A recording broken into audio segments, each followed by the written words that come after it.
两位嫡姐与穷书生私奔后，他们的婚事全部落在了我身上。我凭一己之身要顶3桩婚，顶替大姐嫁入侯府的第1年。这侯府主母之位从来都是先来的，你霸占了这么久，也该还回来了。算算时间，二姐婚期将至，我含泪签下和离书，马不停蹄回家，以二姐的名义再嫁将军府。萧玉涵征战凯旋，带回一名女子。宁霜在边关陪我吃了2年的苦，这将军夫人的位子非她莫属。算算时间，我自己的婚期也快到了。我噙泪收下休书，扭头火速抬着嫁妆回府，连夜绣嫁衣。成亲那日，顾唐之与萧玉涵扭扭捏捏追西来了。何人出嫁？苏家妖女苏映雪。她那2个姐姐呢？哎呦，你说那2个可怜的姑娘，听说前些日子和离回娘家，因思念夫君过度，绝望投河自尽了，作孽哟！嫁入平西侯府不到半年，顾唐便再也忍受不了我的存在。毕竟在这之前，他心中主母的唯一人选是寄居在府里的表妹林若仙，那个若柳扶风一般的女子。昨日我不过是没有让账房支取银子为她买金钗，林若仙吹了1碗枕边风，委屈地诉说着生活的不易。今日一大早，顾唐便跑来我的院中撒泼。你抢了若仙的主母之位便罢了，如今竟然还私下欺辱她。我喝了口大姐寄给我的雨前龙井，抬了抬眼皮。侯府是因为入不敷出，所以才娶我当主母的。若仙为人良善，比你更适合当这个主母。我与她情投意合，断不会让你当家做主。侯府是因为入不敷出，所以才娶我当主母的。苏婉清，我要休了你！她脸上挂着被戳穿的心虚，怒极咆哮着喊出我大姐的名字。我愣了一瞬，才反应过来，这桩婚我顶替的是大姐。与侯府成亲前半月，大姐带着二姐私奔了。我拼了命追在马车后大喊，让他们带上我一起过日子。可马车在我眼前驶出了残影，大姐带走了5000两黄金，和心爱的书生一路南下江宁。二姐装了黄金8000两，和小郎子去了北疆。他们跑了，只留下我与爹爹面面相觑。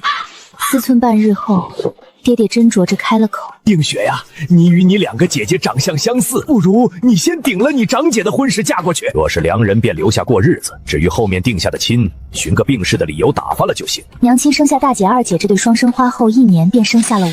我们姊妹3人长相极其相似，只可惜顾唐并非良人，他只觉得我这个商贾女辱没了门楣。见我半日不吭声，顾唐摸出一封和离书，丢到我身前，让我滚出府。若我爹不是皇上，他怕是要直接丢休书。林若仙在一旁浅笑着，依偎在他怀中。姐姐和离回娘家，怕是难再嫁人。表哥，不如留下姐姐当个良妾，也好过回娘家被羞辱。还是若仙心善，苏氏仗着有些黄白之物刁钻跋扈，怎配当主母？你便留在府里当个良妾吧。他们一唱一和，打一棒子给个甜枣。顾唐知晓侯府没有田产铺子，开销全仰仗我的嫁妆。他想出这左拥右抱的妙计。这是我第一次嫁人，初入府时也曾幻想举案齐眉，生儿育女。罢了，日后再多嫁几次就有经验了。我上前屈膝捡起和离书，好，我今日便清点嫁妆回家。顾唐瞬间沉了脸，冷笑着出门，说要等我回去过苦日子后再来求他。他不知道侯府账上只剩100两银子，最多撑3个月。丫鬟绿兰神神秘秘先连迈入，掏出一封信，是大姐来信了。大姐信里说，她与那郎君天人永隔了。去江宁第1个月，大姐接手了爹爹的商号，日进斗金。那郎君红了眼，哄骗大姐交出家业代管。拿到账目第2日，他就往司库装钱换账房。第10日，迫不及待采买了3位扬州瘦马，结果回府路上掉进荷花池，捞上来时脑袋都泡红肿。大姐扑在尸身，假惺惺哭泣。一位瘦马战战兢兢上前，大娘子，公子是被人打断了腿丢进去的。大姐一记凌厉眼神扫去，3位瘦马如惊弓之鸟，忙抱住大姐大腿表中心。信的最后，大姐耗费无数笔墨，描绘那3位瘦马如何会吹拉弹唱，肌肤如何吹弹可破。我在70多页的家书上翻来覆去，只在最下方找到一行小字：你二姐的婚事在即，别忘了。我一拍脑门，急匆匆拉着嫁妆出了侯府。爹爹在外面等了3个时辰，望眼欲穿，乍一见我，眼眶都红了。顾唐以为我爹怕了，立于府便下一扬下巴：苏大人来求情也无用，你女儿已被我休弃，想再进门只能以妾的身份。离得好，离得妙啊！老夫等这一天已经很久了。我突然想起上个月爹爹的信。女儿啊，你要是再不回来，你爹我就要亲自嫁给小将军了。映雪啊，侯府那桩事儿了了，你二姐这门婚事就再辛苦你一趟，换个人家试试水。爹，看这聘礼就知道，这将军府怕也是个填不完的窟窿。小姐，要不咱们跟老爷说说，推了这门亲算了。推不得，两个姐姐跑了，苏家的名声不能毁。我倒要看看这龙潭虎穴里又是个什么样的人物。我坐着晃悠悠的花轿被抬入府，婚期将至，萧玉涵并未赶回盛京，婆母端坐高堂，觉得骁勇善战的儿子配个商女着实委屈，冷着脸让我与萧玉涵常用的太监拜堂。一拜天地。你既已嫁入将军府，便是我萧家的儿媳，以后府中大小事宜，自然该由你这个主母掌管。母亲，儿媳刚嫁入府中，很多事还不明白，府中事情还是母亲接着管吧。儿媳身子弱，一路颠簸过来，怕是要卧病休养些时日，府中琐事实在无力分心。小姐，您这招卧病在床可太管用了，老夫人那边派人来请了3次，您都推了，府里的烂账一点没沾手。好吃，有钱没男人的日子可不就该这么乐不思蜀。我带进来的嫁妆够咱们在这小窝里舒舒服服过一辈子，何必去填将军府的亏空？就是不知道将军什么时候回京，总这么躲着也不是办法。他回来也好，不回来也罢，他若安分守己，我便与他相安无事；他若跟顾堂一样拎不清，我也不介意再和离一次。可惜好景不长，没过多久，驻守北疆的萧玉涵回京了，怀里还搂着个娇俏的姑娘。哎，婆母肯定连日吃青菜豆腐馋极了，又不好意思动我的嫁妆，姑面是跑到萧玉涵那儿告状，说我不孝。你这商人毫无礼仪规矩，霸占了宁霜的位子，本将军要休了你，以正家风。娘，宁霜在北疆陪我3载，已身怀有孕，这将军夫人的位子非她莫属。没有规矩的女子留作妾室已是抬举。好，那便择日迎娶叶姑娘做主母，苏氏留府当妾，也算我们宽宏大量。又是软饭硬吃，原本还想若你愿举案齐眉，就好好过日子，唉，罢了。好，我今日便清点嫁妆回家。我看你被休了，谁还敢娶？等你回去求我。我乃商贾女，谁娶我都是图财，名声谁在乎？倒是将军这休书上写了极度无所出，我若真有所出，不知将军你敢认吗？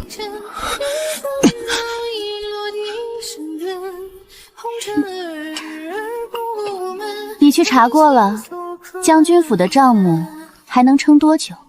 回小姐，最多3日，外面欠的印子钱利滚利，早就赌不上了。我看他拿什么养他的心上人，养他这一大家子人。小姐，二姐来信了。好个二姐，果然没让我失望。二小姐在信里说什么了？可是过得不好。她说那哄骗她8000两黄金的书生拿到钱就私下订了12个小妾，还打算骗光她的钱就回京考功名。小姐，她也不想想，二姐3岁就跟着爹学做生意，脾气暴得很，哪是她能算的？当夜那书生就被贼人打断了双腿，如今仍在边境乞讨为生。她订的那12个小妾，她如今又接了新的白面书生入府，日子过得夭夭得很。糟了，小姐怎么了？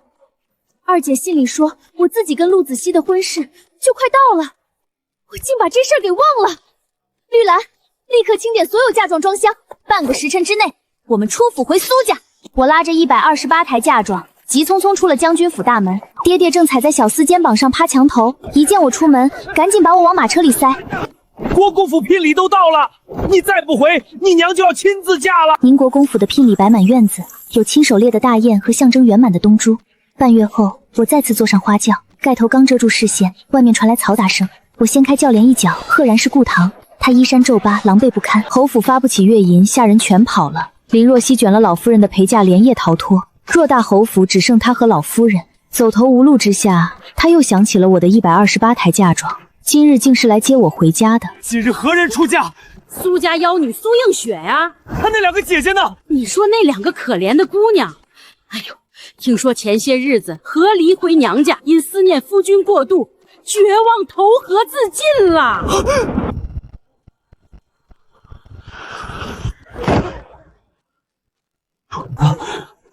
他怎么会投湖呢？若是我不曾与他和离，我该怎么办？侯府该怎么办？爹爹放出的风声真妙。大姐如今在江宁听着瘦马唱曲儿，不知多快活。前日收到的90页家书，竟然全是夸瘦马的，愣是没提我一句。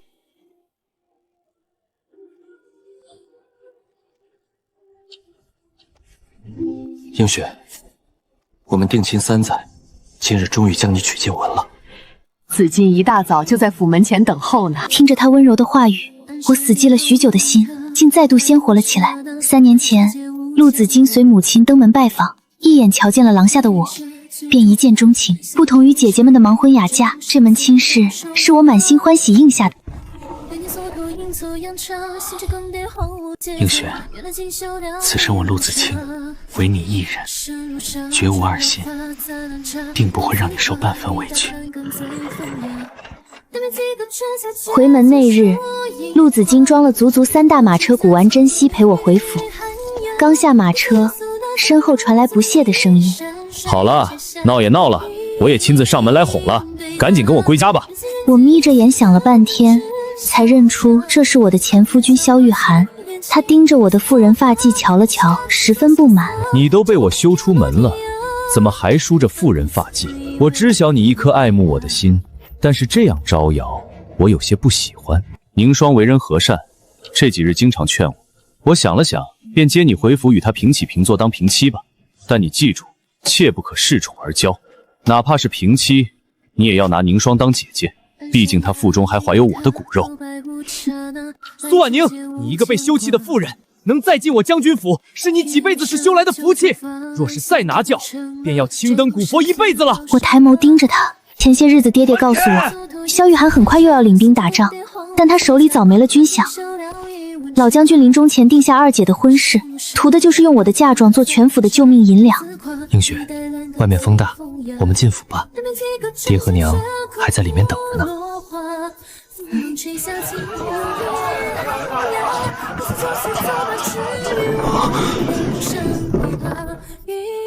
当得知今日回门的是苏家妖女苏映雪，而二小姐苏婉宁早已因思念夫君，绝望投河自尽时，婉宁，婉宁，萧郎，你冷静一点。若不是你回京时非要我给他丢那封休书，他何至于投河？过几日我便要出征了，没有苏家的银子，我该怎么办？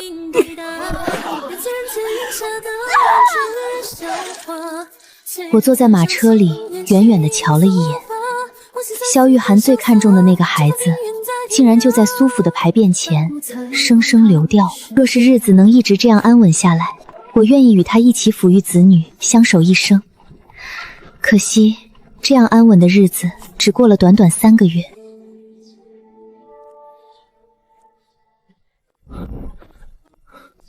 夫人，账上没有银子了，你先给为夫拿3000两银子吧。你要这么多银子做何用？宁国公府账目稀烂，我进门后贴补了不少，但大头还在司库。给牡丹姑娘赎身，等赎了身，我就将她抬进府当妾。那青楼女子宁死不屈。你要拿3000两，为一青楼女子赎身。牡丹姑娘虽落坟尘，但出淤泥而不染。这3000两，是你身为当家主母该有的气度。国公爷说的极是，既然牡丹姑娘如此高洁，谈钱岂不是俗气了？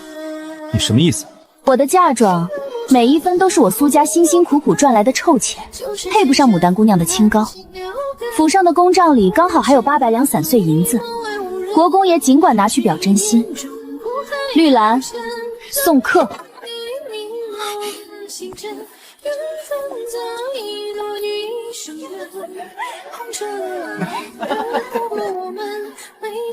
冷战1月后，他抬了一房十分伶俐的小妾进门，下人背地里都改口叫她夫人。夫人，您服个软吧，您身在陆府，只能看人眼色过活，别惧了。我是女子，带着大笔嫁妆在别人家度过余生，就如同3岁小儿抱经过世事，只要被困在这四方天地，哪怕再厌恶，余生也只能仰仗他的心情施舍。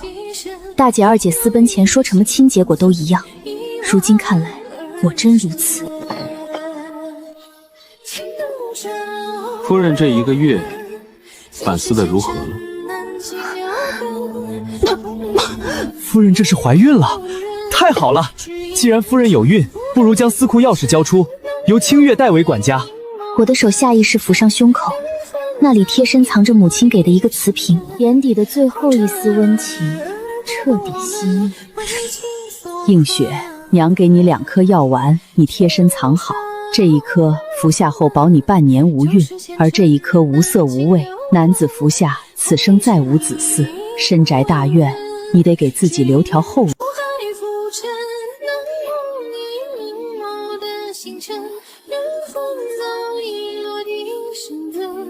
公爷，用燕窝吧。这才对嘛！你既然嫁入我陆府，就应事事以我为尊。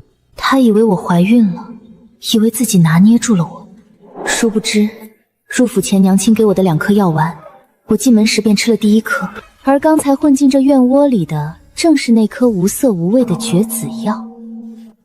陆子金，咱们和离吧。你疯了！一个失了清白的女人，谁还要？从今往后，陆府账目由你一人支撑。不怕一纸休书断了你此生依仗吗？是吗？国公府都亏空成这般模样，给你们10个胆子，你们也不敢休了我。放肆！子金，赶紧写休书休了他！我们陆府绝不允许这般不孝的儿媳进门。陆子锦迅速写下休书，甩在我身上，让我滚出陆府。娘息怒，等他在外面吃尽苦头，哭着求回来时，正好可以将他降为妾室，这样既能霸占他的嫁妆，又能另娶名门。摸了摸胸口贴身藏着的2封家符，大姐和二姐都说如果过得不好就去找他们。我暂不急于离京，先在苏府别院的绣楼住下，看完这场好戏。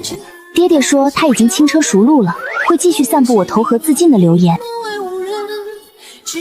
被休出府的第3日，陆子金便晕了过去，大夫只说他伤了根本，此生再无子嗣。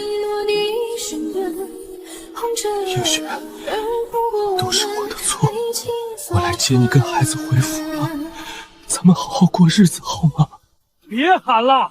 苏家妖女被休后，已绝望投河自尽了。他精确，被他亲手休弃的苏氏女肚子里，有着他唯一的血脉。眼下希望全无，连爵位都要被庶弟占去了。不，我的孩子！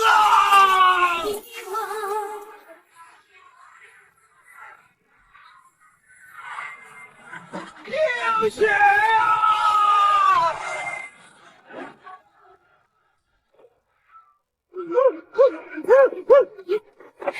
爹，我去寻大姐了，你们照顾好自己，我会寄书信的。小姐，老爷喊的是让你给他留一半。你拿走了1万两黄金，头里被搬的只剩承重梁了。你比你2个姐姐都狠啊！我终于明白大姐二姐当初为何跑出残影了。我赶到江宁时，大姐苏婉清的伤后已经开到了第13家。她在3位瘦马的簇拥下日日高歌，被吹捧得迷失自我。小妹，我在百味楼遇到个穷鬼追着喊我名字。林若仙卷草侯府老夫人的全部陪嫁后，一路南下逃到了江宁。她这是追着银子过来找人，最后落得人财两空。那人是顾唐，我还以为是出现了幻觉。在江宁陪大姐住了1整年，我又一路北上，去了北疆寻二姐苏婉宁。大雪纷飞，屋内却暖意融融，一群男子在院中嬉闹。二姐萧玉涵后面有再来找你吗？萧玉涵因为给将士穿装满卢絮的棉衣，被圣上责令回京，为了将功补过偷袭蛮族，被当场斩杀了。临死前还念叨着不该休了我。叶凝霜的孩子流掉后也不知所踪，偌大将军府就剩下一个喜爱讲规矩的老夫人。又过了半年，我寻了4季如春的云州定居，买下了这处带满院海棠的宅院。终于有了真正属于自己的家。兄长心里说，苏家的商号开遍了江南江北，爹爹用积攒的家业替他谋了仕途，咱们苏家再也不是旁人眼里只认黄白之物的商贾人家了。心里还说，陆子英折腾了半载，遍寻名医也无济于事，急火攻心，乱服虎狼之药，到底是没熬过去。临去前还在念着悔不该当初休了我。这三个男人一个比一个拎不清。当初小姐掏心掏肺想好好过日子的时候，他们个个眼高于顶，如今落得这般下场，全是咎由自取。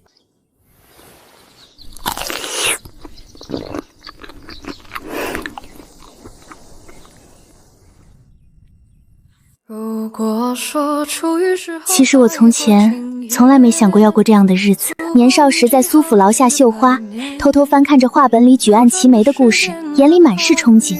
替大姐嫁入侯府，出进门时小心翼翼打理终极，熬夜核对账册，想把摇摇欲坠的侯府撑起来，盼着能换一份真心。替二姐嫁入将军府，哪怕是与佩剑拜堂，也在她驻守北疆的日子里悄悄替她安顿好府中老小，备着伤药等着她归来。嫁给陆子金，拜堂时被他牵着手，红了的眼眶。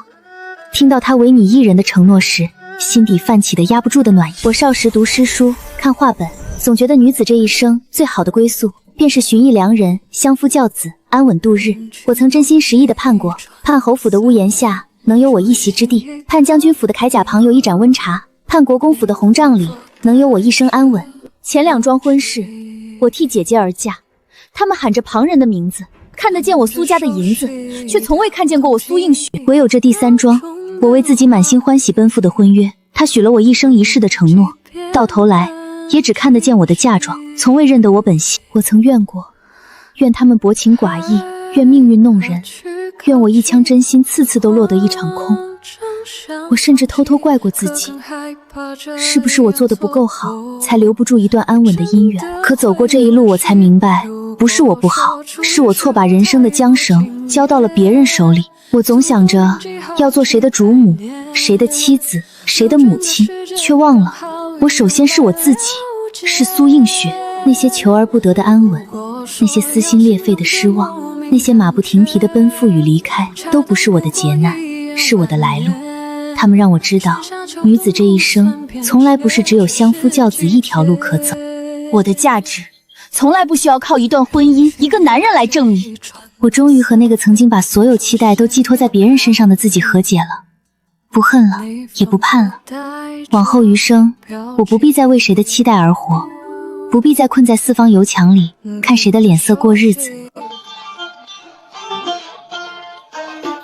跳得好，都接着跳。今日谁跳得最合我心意，小姐我不仅赏银子，还送你们一人一套新制的云锦舞衣。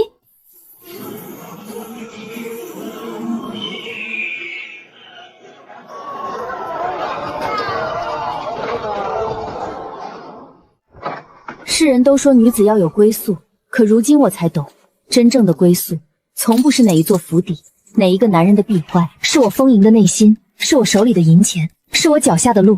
这人间风月，我要慢慢去看；这世间喜乐，我要亲自去尝。愿你我都能有随时抽身离开的底气，也有为自己兜底的实力，不负韶华，只做自己的大女主。